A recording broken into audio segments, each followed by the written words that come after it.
राम भद्राचार्य ने एक अपमानजनक बात कही। राम को नहीं भजने वाले को नीच बताया, जाति सूचक शब्द कहे और उसके बाद भी कोई एक्शन नहीं लिया गया। भावनाएं आहत हुई समाज की, लेकिन उसके बाद भी किसी ने कुछ नहीं कहा और जब किसी ने एक्शन लिया तो उल्टा उन्हें डांट फटकार कर निकाल दिया गया। पार्लियामेंट्री थाने पर कुछ लोग गए थे कंप्लेन दर्ज करवाने, एफआईआर दर्ज करवाने, लेकिन उन्हें वहां से एसएचओ ने भगा दिया। इसी बात पर हमारे साथ बातचीत करने के लिए मौजूद है जयप्रकाश चतुर्वेदी जी। क्या हुआ था वहां पर, क्या कहा गया आपके साथ? दरअसल क्या था कि मतर सिंह जी गए थे, ये राम भद्राचार्य है, संघी मठाधीश। दरअसल संघी मठाधीशों की और संघियों की से इस वक्त पुलिस भयभीत है, खुद भयभीत है। एसएचओ क्या करे, उनकी नौकरी चली जाएगी भाई, क्योंकि दिल्ली पुलिस गृह मंत्रालय भारत सरकार के अधीन आती है। कल बेचारे सस्पेंड हो जाए, पक्की पकाई सर्विस से बेकार हो जाएगी, रेड एंट्री हो जाएगी। तो उन्होंने हाथ जोड़ा, कहा कि हे अतर सिंह जी, मुझ पे रहम खाइए, किसी और थाने में चले जाइए। दरोगा जी ने कहा आप जान रहे हैं कि इस वक्त का माहौल क्या है। वो नरेंद्र मोदी के बड़े करीबी हैं राम भद्राचार्य, उनके खिलाफ अगर मैं कार्रवाई करता हूं तो मेरी नौकरी चली जाएगी। इस वक्त देख रहे हैं कि क्या माहौल इस देश में किस तरह का पाप हो रहा है कि अर्धनिर्मित मंदिर में ईश्वर की प्राण प्रतिष्ठा ये सब कर रहे हैं। ये असताई हो गए हैं, ये व्यभिचारी हो गए हैं। तमाम राजनीतिक दलों ने चारों धर्म गुरु, जगत गुरु शंकराचार्य का, सनातन धर्म के सबसे सुप्रीमो जगत गुरु शंकराचार्य को ही माना जाता है। हमारे वहाँ विधि विधान से वेद शास्त्रों के अनुसार शुभ मुहूर्त में कोई भी शुभ कार्य किया जाता है। हमारे वहाँ अगर मकान भी बनती है तो उसमें जब तक मकान पूरी तरीके से कंप्लीट नहीं हो जाती, बन नहीं जाती है, रंग रोगन नहीं हो जाता है, तब तक गृह प्रवेश नहीं होता, उसमें भोजन नहीं बनता। शंकराचार्य पॉलिटिक्स करने पर उतारू हो चुके हैं, उन्हें पसंद नहीं आ रहा कि एक ओबीसी का प्रधानमंत्री जो है मंदिर का उद्घाटन करने जा रहा है, सब ब्राह्मणों को जल लगी हुई है। दरअसल ये शंकराचार्य का नहीं दोष है, ये दोष है ये संघी हिंदुओं का, सनातन धर्म के जो मानने वाले हिंदू हैं। इस वक्त लड़ाई जो चल रही है देश में, संघी हिंदू बनाम सनातनी हिंदू। ये पहले हिंदू मुसलमान करते थे, भारत पाकिस्तान मंदिर मस्जिद, ये सब कहते थे कि हिंदू खतरे में है। ना हिंदू खतरे में है, ना मुसलमान खतरे में है। दरअसल आरएसएस और बीजेपी की अस्मिता खतरे में पड़ गई है। मैं दावे के साथ आपके चैनल के मार्फत कह देना चाहता हूँ कि अगर अर्धनिर्मित मंदिर का में प्राण प्रतिष्ठा करने की कोशिश की गई, अगर होता है तो इस देश को दैविक आपदाओं से कोई रोक नहीं पाएगा भोगने से। और संभवतः प्रभु राम का वास तो वहाँ नहीं हो सकता है। हाँ, ये हो सकता है कि कम से कम अयोध्या पूरी तरीके से तहस नहस अपने आप हो जाएगी।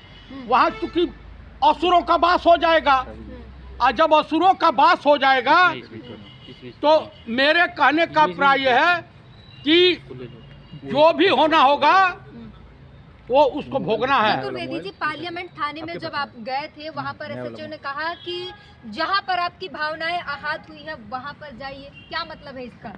भाई क्या करे, बेचारा अपनी नौकरी बचा रहा है। भाई नौकरी चली जाएगी, बीवी बच्चों का पेट कैसे भरेगा? एसएचओ भी मजबूर है। यहाँ जस्टिस लोया कोई बनना चाहता है? मुझे एक चीज बता दीजिए, इस देश में अकेला बंदा पंडित राहुल गांधी नहीं है।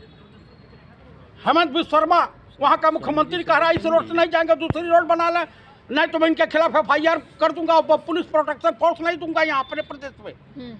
तो ये सब तो नीचता पर उतारू होगा। देखिए, देश का प्रधानमंत्री किसी का सगा नहीं है, ये आसाराम के शिष्य हैं।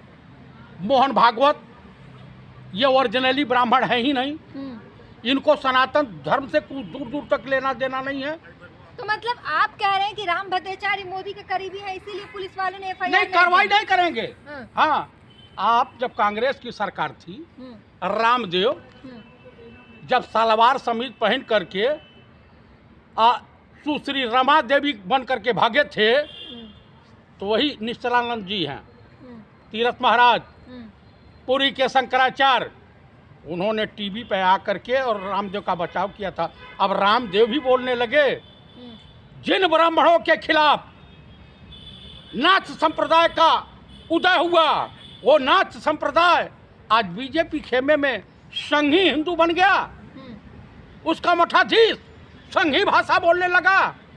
जब जान लीजिए कि फर्जी शंकराचार्य, फर्जी साधु महात्मा राजनीति करने लगे, तो उस देश का पतन निश्चित होता है।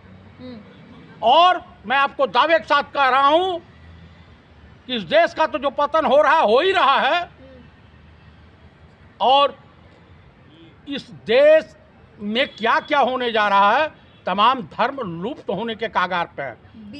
बीजेपी तो तमाम दावे करती है, वो आगे भी बढ़ा रही है, SC ST और OBC के समुदाय के मुख्यमंत्री तक पहुंचा रही है। आप कह रहे हैं वो उन्हीं के खिलाफ है। जो संघी मानसिकता के हिंदू हैं उनको पहुंचा रही है। आपने जय शाह को कभी देखा है किसी आंदोलन में? बिल्कुल नहीं देखा होगा। किसी भी राजनाथ सिंह के बेटे को किसी आंदोलन में देखा है आपने? नहीं देखा होगा। ये दूसरे को प्रोग्राम सेट करके धर्म के नाम पर धर्म की अफीम चटा करके और गरीब जो होते हैं उनको बरगला के लाते हैं, उनको आगे करके मरवा देते हैं। सबसे ज्यादा बीजेपी की सरकार में अगर किसी की हत्या हुई है तो ब्राह्मणों की हत्याएं हुई हैं। मैं गिनवा देता हूँ, कमलेश तिवारी इन्हीं के विश्व हिंदू परिषद में था, उनको मरवा दिया गया। और तमाम अच्छे अच्छे ब्राह्मणों की, हरण पंड्या की हत्या हुई थी योगी मोदी क्या बोलते हैं नरेंद्र मोदी की सरकार में वहाँ पे। तो जान लीजिए कि भाजपा और RSS अपराधियों का गिरोह है, जिसके सरगना नरेंद्र मोदी हैं, मोहन भागवत। तो अब जो दलितों को कहा जा रहा है कि जहां आपकी भावनाएं आहत हुई है वहीं जाइए, FIR करवाइए, क्या करेंगे आगे? आपका कदम क्या होगा? अगला कदम हम हाई कोर्ट में रिट दाखिल करेंगे, जनहित याचिका दाखिल करेंगे, इनके ऊपर FIR हो और SC ST के तहत कार्रवाई हो रामभद्राचार्य के ऊपर। लगता है, उम्मीद है कि कार्रवाई होगी? न्यायालय से उम्मीद तो बनी है। हाँ। ठीक है, तो लगातार जो है और ये SC ST के ऊपर जो और OBC का अपमान करने का